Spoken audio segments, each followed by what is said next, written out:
What's going on YouTube? Welcome to my phone collection. This is my European phone collection. I'm from Austria, and here we have a pretty big variety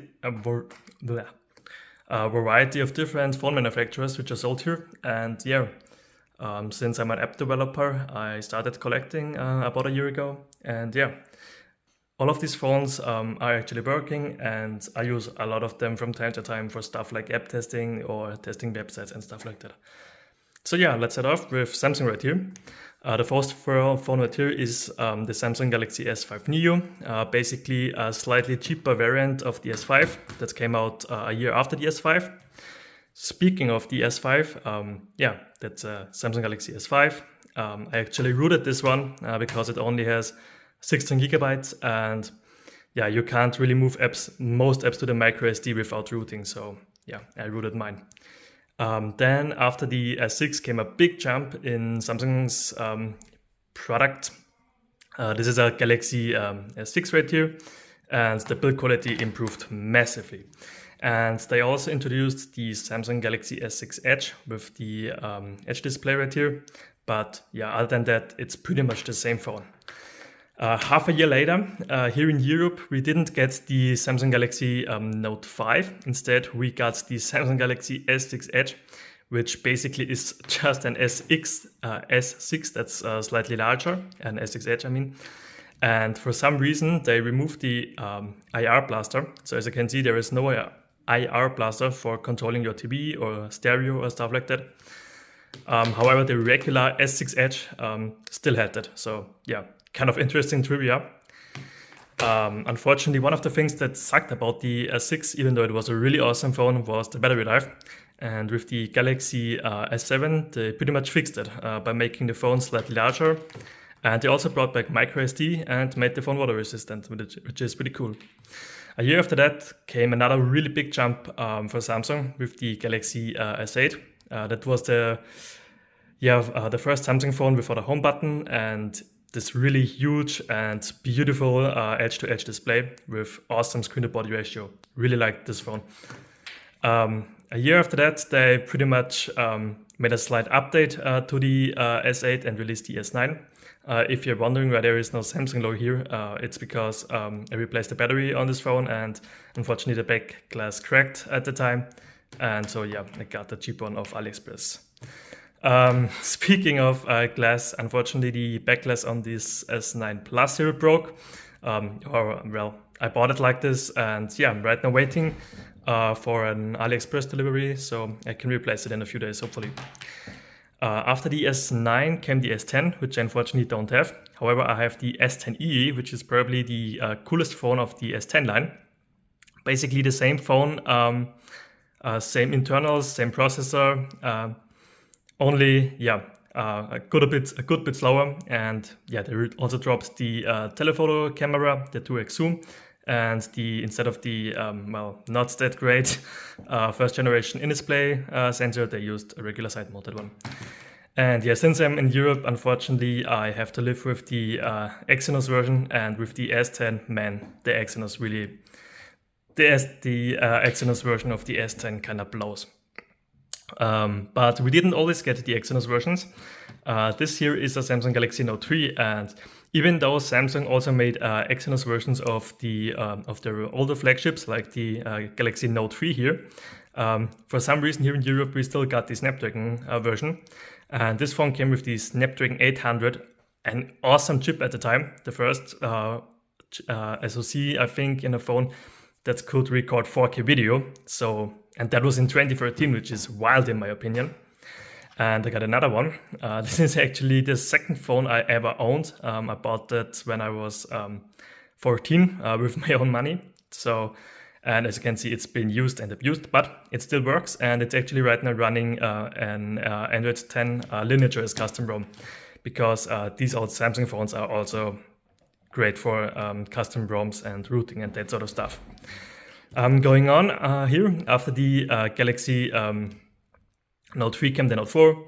Basically, very similar concept, just updated specs. Instead of the Snapdragon 800, we got the 805. And unfortunately, this year there was a huge discrepancy between the Exynos version, which is the white one right here. This is an, I think, Korean Exynos version, which I found on the used market. But not as you might think. In 2014, the Exynos Galaxy Note 4 was a 64-bit octa-core, and the Snapdragon was a 4-core 32-bit CPU. And especially in CPU tasks, the Exynos absolutely cleaned house with the Snapdragon variant. So yeah, back then you really, with the Galaxy Note 4, you really wanted the Exynos version. And another Note 4 variant is this phone right here. This is the Samsung Galaxy Note Edge. And as you can see, it has it is the first phone that has Samsung's typical edge. But for some reason, they didn't put it on the other side. It feels kind of weird in the hand, unfortunately, because of that. And it also has kind of a sharp edge. But yeah, this is also a Snapdragon variant right here, Snapdragon 805. And yeah, the successor to that phone was the Samsung Galaxy Note 5, which didn't release in Europe. I got this found this phone on the used market. I think it is a version from the United Arab Emirates. So yeah, but still, this is a pretty awesome phone. That's basically the Note variant of the Galaxy S6. Has the same specs as the S6, and yeah, awesome phone, awesome screen, and you still got, just like all of the other Notes, you got the S Pen. Speaking of huge phones, another really huge phone is the iPhone 6s. In my opinion, probably the best iPhone of all time, in my opinion. You had 3D Touch, it was supported forever. It still runs iOS 15 now in 2022, but unfortunately it won't get the iOS 16 update, so that's unfortunate. But another huge iPhone, basically the last of the Plus iPhones, is the iPhone 8 Plus. Awesome phone, but unfortunately this is one of the very few phones that is carrier locked. And yeah, I don't have a SIM card from that carrier, so yeah, I can't use it as my daily driver, unfortunately, but it's still a lot of fun. Speaking of daily driver, my current daily driver, because I'm currently trying out an Apple Watch for the first time, is this iPhone 8 here instead. Yeah, I still think that's pretty awesome from Apple. Basically, they took the great internal specs of the iPhone 8, the still to this day really fast Apple A11, and yeah, put it in a compact phone. But unfortunately, yeah, you only have a single camera. In my opinion, that's kind of sad. Speaking of sad, yeah, this right here is an iPhone 7. In my opinion, one of the worst iPhones ever. They dropped the headphone jack, and overall, I don't like the home button on the iPhone 7. And yeah, in my opinion, there was absolutely no need to drop the headphone jack. And yeah, we all know how that went after that. Speaking of headphone jack, this right here is an iPhone SE. Actually, the last iPhone that came with a headphone jack. And yeah, I really like this phone for its small size. And in my opinion, in 2016, this was such a cool phone. Basically 4 inches, but you still had a really powerful processor, the Apple A9, and great cameras, and really cool phone. And yeah, this right here is an iPhone 5S, another great phone by Apple in my opinion. And yeah, it would basically the design and the body of this phone and the display would be reused a year later. Would be reused. Yeah, with the iPhone SE 2 years later. So yeah, pretty cool phone as well. Now, after that, after we've covered Apple, let's talk about a bit about their biggest rival, which would be Google. And in my opinion, one of the best phones they released was the Nexus 5, the regular one, not the Nexus 5X. This phone was actually built by LG, as you can see.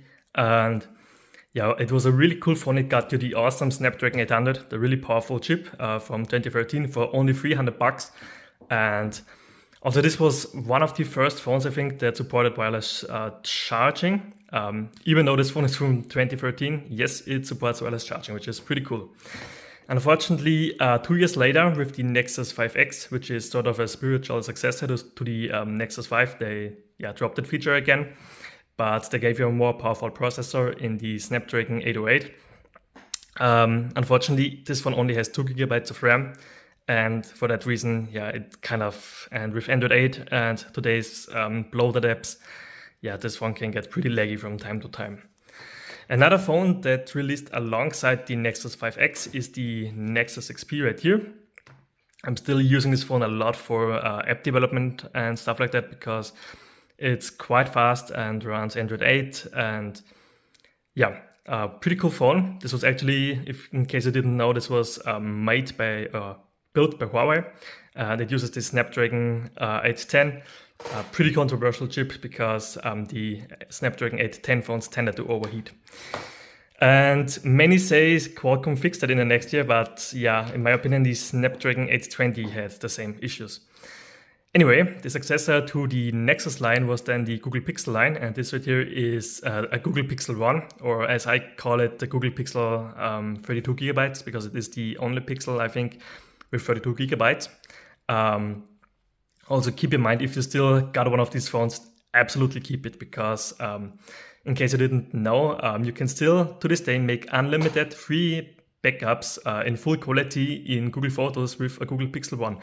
You can just plug in a USB and make unlimited backups.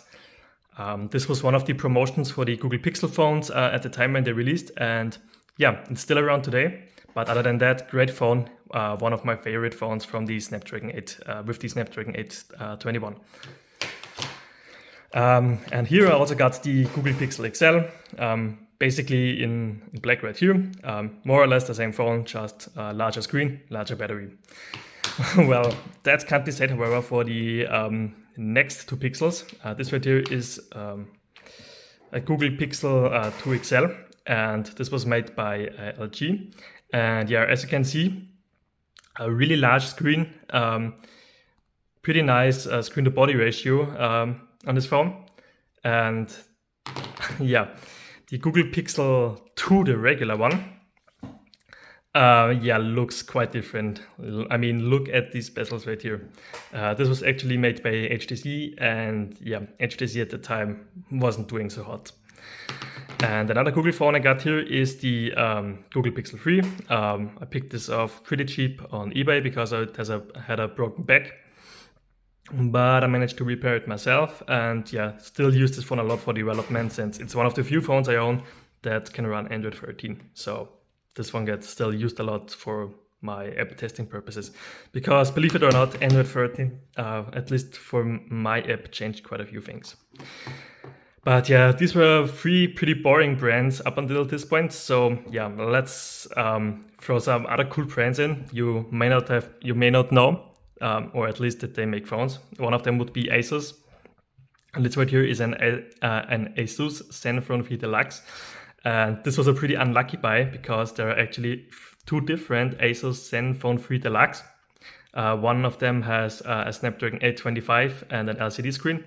And another one that is slightly bigger but looks the same, which has the Snapdragon 820 and then 1440p OLED. And when I got this phone, I was really excited because I got it per mail. I booted it up, and yeah, when the phone was booting up, I immediately noticed, well, that doesn't look like an OLED to me because the logo was glowing all around and stuff like that. And after that, I researched this phone a bit more and found out there were 2 different variants. One with the mid-range Snapdragon 825 and one with the 820. So yeah, that really taught me a lesson that you have to be really careful, especially with lesser known phones like the Asus Zenfone 3. But still, it's a pretty cool phone, and yeah, I still use it from time to time. Another really wacky phone is this right here. This is the Asus Zenfone 2, and check this out. It actually says Intel inside here, and yeah, that's not just, I don't know, a joke that someone made over at Asus. This phone actually uses an Intel processor. It's the Intel Atom Z3580, I think. So yeah, basically I call it the reverse M1. This phone came out in 2015, I think. And what Intel did back then is basically take a large desktop CPU, and Intel, something you would find in a laptop, and scaled it down to use it in a phone. And to be honest, the results aren't too bad. Battery life isn't really bad on this phone. the performance is quite good, and I think if Intel would have continued the Intel Atom Z line, I think yeah, it could be still a quite big SoC maker these days. But yeah, unfortunately they dropped the ball. This was one of the very last phones with Intel processor, and yeah, Intel didn't feel like investing more money into smartphones, so pretty unfortunate. But speaking of crazy phones, this is one of the craziest phones I have. This is the LG G Flex. And if you take a look, yeah, the phone is curved. Yeah, that's on purpose. That's the whole gimmick of this phone. It has a curved screen, which makes it more comfortable for talking and stuff like that, and viewing video. And yeah, it actually kind of works. It feels really nice in the hand, despite it being quite big with a 5.5-inch display. Unfortunately, this is the variant with 2 GB of RAM. There is one with 3 GB of RAM, and yeah, I really want to get my hand on one of those, because I think the performance with these days with 3 GB of RAM is probably much better. Another LG phone is the that I have. In fact, probably my favorite LG phone of all time is the LG G3. Came out in 2014.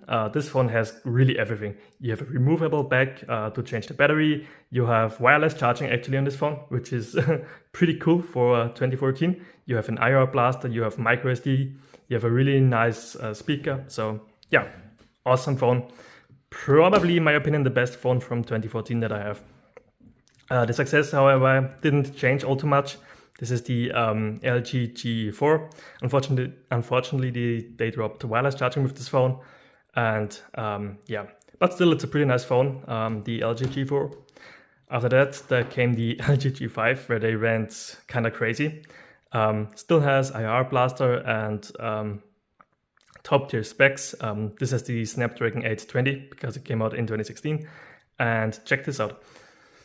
This phone, you can actually remove the battery despite it being made out of metal. I can demonstrate it right here, but there is a button here that allows you to take out the bottom portion of this phone and change the battery despite it being made out of metal, and that is just awesome. I think the only other phone that can claim this being made out of metal and having a removable battery is the LG V20, which I really want to get my hands on, but unfortunately it was never sold here in Austria, and there are a few on the used markets, but they are really expensive, usually around 150 euros, and I don't feel like paying that for an old phone. But a year after that, they went a bit more conventional with the LG G6, basically an LG G5 with very similar specs, the Snapdragon 821 in this phone. This here had the Snapdragon 820. You still have a dual camera here, which is pretty cool, a regular lens and a wide angle lens. LG was the first one to do that. And yeah, pretty cool phone. However, not my favorite LG phone. And they also don't have wireless charging here in Europe. They dropped that for the European model for some reason. And here we have another LG G6, a second one. And yeah, I haven't gotten around to it, but I'm probably going to custom ROM this. I've already unlocked the bootloader, but haven't had time yet. And here I have an LG G7. I used this as a daily driver for quite a long time. Really cool phone. Also has the dual camera with the wide angle lens. This has the Snapdragon 845 and coming from the Snapdragon 820 in the LG G6. A huge upgrade. Also nice cameras, really nice display, 1440p. And here I have another one that I downgraded to Android 8, which is my favorite LG skin of all time. And this phone released with it. And yeah, so I downgraded this phone to Android 8. Because here, well, I have two, so might as well put something different on here. Then here I have the LG V40. This was one of my best snipes from the used market. I got this for 40 bucks in pretty much almost perfect condition. Yeah, no scratches on this phone, no burn-in with the OLED, because this was one of the first LG phones with an OLED screen. The LG G Flex also had one. And yeah, I generally find the LG V series really cool. And here I have the LG V10 with, and the V series basically is kind of like a Note, like the Note series is. Basically a bigger variant of a flagship with even beefier specs. And yeah, the LG V10 had a pretty cool gimmick. The V20 still also continued that with a second display up here. Today we would say, well, it's off-center not, but LG said this is a second display at the time. Anyway, sorry, I just got interrupted. My door just rang. Anyway, LG V10, second display. And 2.5 years after the V10 came out, HTC more or less blatantly copied them with the HTC U Ultra, which is also a huge phone, 5.7-inch LCD, 1440p, and look at that. They also got that second display up there. Yeah, basically they copied LG, and this phone also for some reason looks like a Samsung to me, but yeah, made by HTC. And HTC was really kind of struggling at the time. These phones came out financially, and however, the phones themselves are pretty cool. And another one of my favorite phones is the HTC U Ultra. I mean, just look at that blue finisher. This is glass. Unfortunately, no wireless charging, which I hate. I don't see the point of using glass when you can when you don't add wireless charging. Just makes the phone more fragile. But anyway, really cool phone, awesome camera on this one. Snapdragon 835, which in my opinion still is a really good processor still to this day. Then before that we had the HTC M series, and this is the HTC One M8. Came out with the Snapdragon 801 and actually had 2 cameras, and that was 2014. So yeah, they were, well, a bit ahead of the curve there. Unfortunately, the camera itself kind of blows. It's only a 4 megapixel sensor. Yeah, not that great, but the phone itself is rock solid. But the battery life on mine, yeah, isn't all that great, and the phone likes to die at, I don't know, 30% or something like that. A year after that, after the HTC One M8, there came the HTC One M9. And while other manufacturers were making huge progress, like Samsung, for example, from the Samsung Galaxy S5 to the Galaxy S6, HTC, yeah, kind of didn't do all that much. The phone feels pretty much the same, looks the same, and also behaves similar. Still has that metal unibody HTC was known for at the time. Still had kind of a crappy camera, unfortunately. So yeah, and this one is often blamed for why HTC ultimately started losing a lot of market share to Samsung and other manufacturers. Another phone from HTC is this one right here, which is kind of a mystery phone to me. This is an HTC ME. I never heard of this phone. I just picked it off based on the spec sheet because this has an MediaTek Helio X10, which is basically a flagship processor from MediaTek. Pretty powerful at the time. Unfortunately, since this is a Chinese phone, I can't update it, and this phone is forever stuck on Android 5, and I don't know, and it seems like there are no custom ROMs or anything available here. So yeah, unfortunately, it's a pretty much a paperweight with Android 5. But speaking of weird Chinese phones, this is another one. This is the Sharp X2, I think.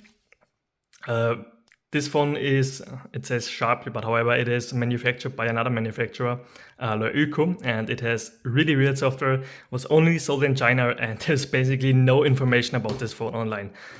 However, it runs Android 6 and has the MediaTek Helio X20, which is special for being a 10-core processor instead of the usual 8 cores. And just to show you how weird the software on this phone is, this is a Leöko Le Pro 3, I think, Elite. And let me show you the software. So first of all, as you can see, there is no app store or anything. All your icons are on the home screen with the default launcher. And check this out. If you want to go to your quick settings toggle, like Wi-Fi or Bluetooth, usually you would pull down from the top, but yeah, there isn't anything here. Instead, you have to go to the recent app screen for some reason. And yeah, here are all your toggles, here are your recent apps. And there are some other toggles and shortcuts up here. So this is a really strange software, and it just goes to show you how far Android can be customized by a manufacturer. But still, the phone is pretty cool. It came out in 2016, has the Snapdragon 821, and was available at the time for $300. Now, generally speaking, 2016 was probably the best year for these quote-unquote flagship killer phones, where they gave you the best processor, really good screens, at around $300 to $400. Another one from Le Eco here is the Le Eco Le Max 2. Also has the Snapdragon 820, 5.7-inch screens, pretty awesome specs. And yeah, you could import these phones for I think $350 from China. They were never sold here officially, but yeah, you still could get them from sites like AliExpress or other sites. Another phone, however, that was sold here in Europe officially was the CTE Axon 7, and it is another one of these flagship killer phones with the Snapdragon 820. The special thing about this phone here is that it had stereo speakers and, check this out, a 1440p AMOLED screen, which can get pretty bright, but I've dimmed it pretty hard apparently last time I used this phone. This is so hard to see, goddammit. Come on. Here we go. Yeah, pretty bright screen. 1440p AMOLED, and you could get this phone for like 350 euros, which is insane if you think about it. Flagship, that would basically be like you get a 1440p 120 Hz screen Snapdragon 8 Gen 1 phone today for like $400. So really awesome value here. Another phone with the Snapdragon 820, because at the time really everyone was making Snapdragon 820 phones, every manufacturer, is this one right here, one of the rarest phones that I own. Also, there is barely anything about this phone online. This is a BlackBerry D-Tech 20, also 1440p AMOLED screen, Snapdragon 820, really awesome, pretty cool phone. Runs Android 6, however. Speaking of price to performance, a brand that's always been known for awesome price to performance ratio is OnePlus. This here is the OG OnePlus One with the Snapdragon 801, the original flagship killer, if you will. Pretty awesome phone, still actually runs really good today with 3 GB of RAM, and yeah, the Snapdragon 801 still does a decent job to this day. They followed that up with a phone that was, I don't know, kind of controversial at the time. This is the OnePlus 2. Has the Snapdragon 810 processor, which, as I mentioned previously, was known for overheating. However, this was the first OnePlus where they introduced the mute slider, which is an awesome feature, and I really wish more phones would add that. And also this phone didn't have NFC, which, kind of stupid in my opinion. And however, they corrected that mistake a year later with the OnePlus 3 here. Also has the alert slider, Snapdragon 820, 6 GB of RAM, which was kind of insane at the time, also for a really good price, I think 400 euros for that one. And yeah, a year after that came the OnePlus 5, and here I have the OnePlus 5T, which is an basically improved version with a larger display, better screen to body ratio, Snapdragon 835. However, they really increased the price with the OnePlus 5 generation. And if you're wondering if there is a OnePlus 4, no. And that's because OnePlus is a Chinese brand, and Chinese people are pretty superstitious about the number 4. So yeah, many companies just skip the number. Another company that at the time was known for awesome price to performance ratio is this one right here. This is a Xiaomi 5S, also released in 2016, Snapdragon 821. Kind of cool screen. This one, however, is a lot smaller than the OnePlus 3T. And yeah, at the time, Xiaomi was still very much unknown here in Europe.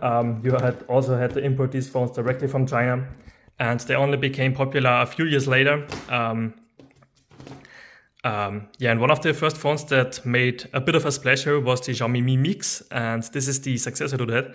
That is the Xiaomi Mi Mix 2. Snapdragon 835, pretty cool screen with a large screen to body ratio. I don't know if you can see that, but unfortunately it isn't charged right now, but the screen goes all the way up. And yeah, this also is one of the very few phones that uses ceramic as a back material, and yeah, it feels really good in the hand. However, it collects fingerprints like crazy. And actually I've read that this golden ring here in the camera is actually real gold apparently. So yeah, Xiaomi at the time was really trying to change its image from yet another Chinese brand to premium manufacturer. And they followed the Xiaomi Mi Mix 2 up with the Mi Mix 2S, where they added a second camera and improved specs, Snapdragon 845, also one of a really cool phone, and it also has a ceramic back and feels awesome. Now another Chinese company that started going premium was Huawei, until they got shut down. They had their start in Europe more or less officially with the, I would say, the first time they were really noticed by the public was with this phone right here. This is the Huawei P8. And yeah, at the time it was just a nice phone. It was really well built, metal unibody, and yeah, feels pretty awesome in the hand. However, it feels really, I don't know, squarish, like a modern iPhone. It has pretty sharp edges, has flat side, as you can see, but still, it feels really well. Also, the software, the phone runs quite well for its age, and yeah, pretty cool phone. Now, for those of you who aren't aware, Huawei owns basically a subsidiary, or owned at the time. Right now, they've sold it, which is Honor. And what Honor pretty much did every year is take a lot of the same specs as Huawei, and yeah, pretty much released the phone at half the price. And this right here is the Honor 7. They even added a fingerprint sensor, which the Huawei P8 is missing. But other than that, it's pretty much the same specs, same good performance, pretty good camera. And yeah, you could get that for a lot cheaper. And they did the same thing the next year with the Huawei P8 right here. This is also the first time they started cooperating with Leica, as you can see. Later, Huawei came pretty well. Huawei was pretty popular for cooperating with Leica. That was a pretty well-known brand collaboration between phone manufacturer and yeah, big camera manufacturer. And Honor pretty much did the same. This is the Honor 8, same shtick here, same more or less the same specs, very similar cameras to the Huawei P8, but a lot cheaper. And they did the same thing in 2017. And in my opinion, this was the year where Huawei really made a breakthrough and became quite popular here in Austria with phones like the Huawei P10, successor to the Huawei P9. It looks very similar, it feels very similar in the hand. And in my opinion, compared to other flagships at the time, like the Samsung Galaxy S8, which came out a few weeks after this, or the LG G6, a pretty boring phone, but well, it sold really well because it was a bit cheaper, and Huawei was really, ramping up the marketing at the time. They sold a lot of these things. I saw a lot of these out in public, and they sold probably even more of these. This is a Huawei P10 Lite, one of the very few, I would say mid-range budget phones I have. But they really compromised with the specs here. The processor is a lot weaker, and it doesn't really resemble much of anything with the Huawei P10. If you take a look, I don't know, in my opinion, they could have just called it anything else, but it probably made a lot of sense in terms of marketing to call this the Huawei P10 Lite. And Honor also released another flagship this year that I also happen to have. This is the Honor 9. Again, same shtick here. This one, made out of glass, looks really cool, but has a very similar camera setup with a monochrome sensor here, and pretty much identical specs to the and screen to the Huawei P10, and it cost only pretty much half. The price was pretty much was 300 here and about 600 for the P10. So yeah. A year after that, Huawei, in my opinion, this really was their best year they ever had here in Europe. This was 2017, and they started that year off really strong with the Huawei P20 and P20 Pro. I have the P20 Pro here, especially on the Pro version. They had a really awesome camera, and they sold a lot of these. You can still find many of the used markets, especially the Pro and the Lite. The regular P20 isn't all that popular. And Honor again did the same thing here. Very similar camera setup, very similar phone, same size, same processor, same amount of RAM, but sold at a cheaper price. And now what I have here are 3 of Huawei's Mate phones. The Mate series for Huawei is similar to the V series and Note series from Samsung and the V series from LG.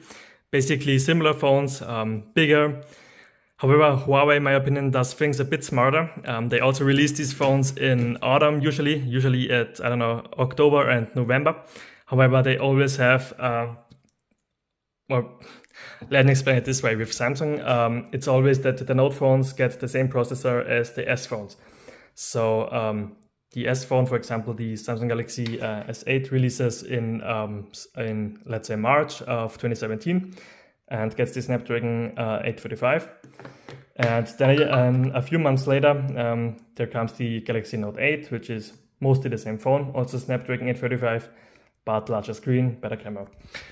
With Huawei, it's a bit different. There, the Mate phones also already get the upgraded processor. For example, with this phone right here, this is actually my favorite of the Huawei Mate phones that I have. This is a Mate 9. The Mate 9 has the Kirin 980 and was released in 2016. It's actually the most powerful Android phone of 2016 because of that. And it actually uses the exact same processor as the Huawei P10. So yeah, Huawei basically releases processors a year earlier in their plus-sized phones, in their Mate series, if you will. And after that, they followed that up with the Huawei Mate 10 Pro. This is the Pro version right here. However, the Pro version, I wouldn't really say is superior to the regular Huawei Mate 10 because this has a lower resolution and screen actually, and drops the headphone jack. The regular Huawei Mate 10 has a 1440p display. This has a 1080p. However, this one is OLED, and the regular Mate 10 is only LCD. However, this year with the Mate 10 in 2017, they made big upgrades to the camera. However, the processor was the Kirin 970, and compared to its predecessor, the 960, there wasn't really all that much of an upgrade, unfortunately. And yeah, in 2017, as I said, Huawei became really successful then. And speaking of success, this is pretty much the opposite of success, unfortunately. This is the Huawei Nova 5T. This was, as far as I know, the last Huawei phone released here with Google Play services. And this came out in 2020, and Huawei at the time already didn't have already lost access to the Google Play services because the so-called Huawei ban happened I think in summer of 2019. However, what they did here is they basically rebranded an existing Honor phone, an Honor 20, same specs, and so the certification worked basically. They already had the certification for that phone, and yet it just re-released the Honor 20 as the Huawei Nova 5T, and yeah, that way they could still release a new phone in quote-unquote new phone with Google Play services. And also for Huawei, one thing you gotta say is that the software improved a lot. The software in the early days was, really rough, but the last few versions of EMUI, their custom software was really good. And another manufacturer that has always been known for good software was Sony. This right here is a Sony Xperia Z5 Compact. Basically very similar internals to the Xperia Z. Just a bit smaller. This is Z5. This is actually the Sony Xperia Z Compact, no number attached. And yeah, then I also have the Xperia Z5. This is the regular one, Snapdragon 810, runs Android 7, and very clean version of Android. Almost no bloat or additional features, similar to OxygenOS, you might say. Then we have this is something that I find really cool about Sony. This is the Sony Xperia Z5 Compact. Same camera, very similar internals to the Sony Xperia Z5. Just basically the same phone, but smaller. This is a 4.5-inch display, and this is a 5.2-inch display. Then I also have the Sony Xperia XZ. This was from 2016, Snapdragon 820. And in that year, for some reason, they changed the naming scheme for no reason, only to confuse people probably. And unfortunately for Sony, by that time, the Sony Xperia X Z2 came out. They were already, pretty much behind when it came to camera, and their sales also were really, dropping at the time. However, the phone itself, the Sony Xperia X Z2, I think is pretty cool. Still a really good phone, really fast. Probably the fastest Snapdragon 845 phone by feel, probably to the really good software. And They also released a compact phone with the same internals, smaller, alongside it. Another manufacturer you probably associate with stock Android is Motorola, and they are really a niche brand here in Europe. I know they are, well, reasonably popular in the United States, but here in Europe, I don't know, nobody really uses Motorola phones. But I still got hold of a Motorola X 2nd gen, pretty awesome phone. Snapdragon 801 came out in I think 2014 and already had an OLED screen. And then I also have this phone right here. I don't know, this is probably my favorite phone when it comes to how it feels in the hand. This is the Motorola Z. This phone, as you can see, this phone is incredibly thin. You really, I don't know, have to hold one of these in your hand once in your life because they are so incredibly well built and thin. Unfortunately, collect fingerprints, but awesome phone. And this also has the Snapdragon 820, great performance because it uses stock Android. And yeah, another company that's really obscure, well, for a good reason, is Nokia. This is only one of 3 Nokia flagships. That is the Nokia 8, came out in 2017. They released, I think, another phone with the Snapdragon 835, like this one right here, in 2017. And then they released the Nokia 9, which was kind of a disaster. And since then, they haven't released a new flagship phone. And yeah, they're pretty much selling overpriced mid-range and budget phones at this point. And yeah, I don't know who buys modern Nokia phones anymore. They are really bad price to performance ratio. So yeah, that's all of the phones for now. Now let's spin this chair around and go to the tablets. And well, here we are back at the tablets. And yeah, as you can probably see, there are 2 manufacturers which are which are taking up most of the space here, and that are Samsung and Apple. And actually, even though you might Android phones, or at least Samsung tablets, were quite popular here in Europe for quite a long time. And Samsung, at least in 2014, they released really a lot of high-end tablets. Like this one right here. This is the Samsung Galaxy Tab Pro.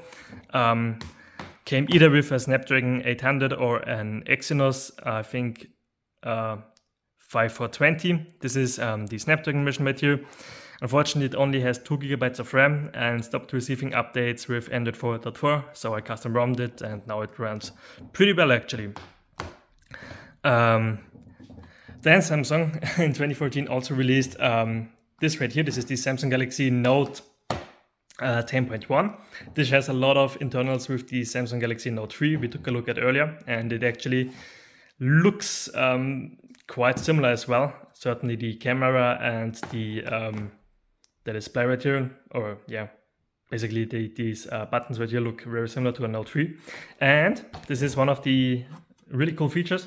This phone has the S Pen stylus directly built into the case of the tablet. So pretty cool tablet. I custom ROMmed mine with an Android 6 custom ROM that also supports the S Pen. That's a bit of an issue with these S Pen devices. Usually custom ROMs can't support the S Pen.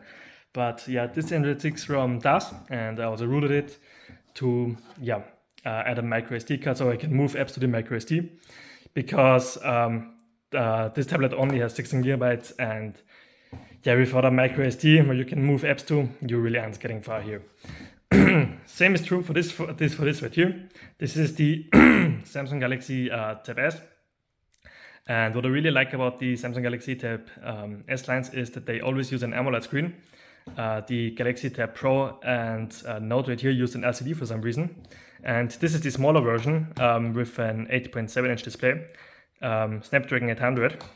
And then alongside that, Samsung also released a larger version. This is the 10.5-inch version. They basically share the same specs and are more or less the same tablet, only this one has the buttons on the bottom and has a larger screen and larger battery.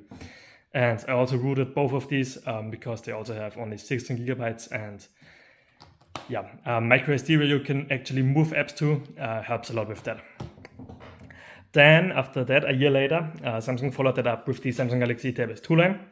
And here I have both of them. Both of these are Exynos versions. This has the same Exynos 5433, sorry, as the Samsung Galaxy Note 4 from earlier, the Exynos version. And both of them still perform really well to this day. Android 7 on both of them. This is the 7-inch display version, and this is the 9.7-inch. So you can basically think of this as the same size as an iPad mini, and this is the same size as a regular iPad. And a year later, Samsung followed that up again with this right here. This is, as far as I know, the only tablet, well, that I at least know of, that has actually a glass back. This is the Samsung Galaxy Tab S3. This one has the Snapdragon 820, but unfortunately that year they dropped basically the smaller one. So you only have this regular 9.7-inch model right here, which I think is really unfortunate. They really should have made a smaller version of this as well. And another tablet that I have right here that was certainly popular at the time was the Google Nexus 7. This is the second generation one. And this tablet is also pretty special for one thing, because I think this is the only tablet that I know of that supports wireless charging. Yes, you can put this thing on a wireless charging and it will start charging. So that's pretty cool. Unfortunately, we only have 2 GB of RAM on this one, and it's incredibly laggy with Android 6, unfortunately. So I wouldn't recommend getting one, really. Another one that I unfortunately wouldn't recommend getting, even though it was pretty great back in the day, is the NVIDIA Shield K1. And yes, this is the same NVIDIA that makes graphics cards and high-end GPUs. In 2015, I think this came on the market. They made a tablet with a custom NVIDIA chip that had a really, really powerful GPU at the time. This was awesome for playing games. Unfortunately, they only gave this tablet 2 GB of RAM, and yeah, these days 2 GB of RAM in a tablet kind of blows. Luckily, Sony didn't make the same mistake with this one right here. This is a Sony Xperia Z2 compact tablet, I think. And yeah, has an 8-inch display, has the Snapdragon 801 and 3 GB of RAM. This is also the 32 GB variant, and this still runs quite smooth to this day. However, Qualcomm isn't the only one who's making, in my opinion, good SoCs for Android tablets. MediaTek also made some really good tablet SoCs, like the MediaTek, I think it's the 8163, I think. And this is a really bizarre thing right here. This is the Acer Iconia 10 64 GB version. And that is really important to keep in mind, because based on what storage version you get, there is a 16 GB version, a 32 GB version, and the 64 one right here. Based on that, you get the same tablet. However, you get a different processor and different amount of RAM. Now, RAM, you've seen this in other devices before, where when you get the higher storage version, you get more RAM. But here you actually get a better processor, and the 16 GB version gets a really crappy 4-core MediaTek, and this gets a much better MediaTek 8163, which was their high-end tablet SoC, I think. And it still runs quite well. Runs as of the very close to stock Android, and yeah. Now another tablet that uses the same SoC, but that doesn't have so many different variants based on storage is, if I can get it to flip, is this thing right here. I don't know, it looks a lot like an iPad, but this is an Asus ZenPad 3S. Also uses that same MediaTek chip, great performer, and yeah, really nice tablet. I've used this one a lot, and yeah, it's worked really well. Now, Asus is probably best known for their laptops, and another company best known for thinking that their tablets can replace laptops is Apple, of course. They really like these ads where they show the iPad Pro, which I got one right here. This is the latest one. This is one I bought off Amazon warehouse for a pretty good price. This is an 11-inch M1 iPad Pro. And yeah, this is pretty much my daily driver now when it comes to tablet use. I mean, the performance on this thing is crazy good. A big fan of that.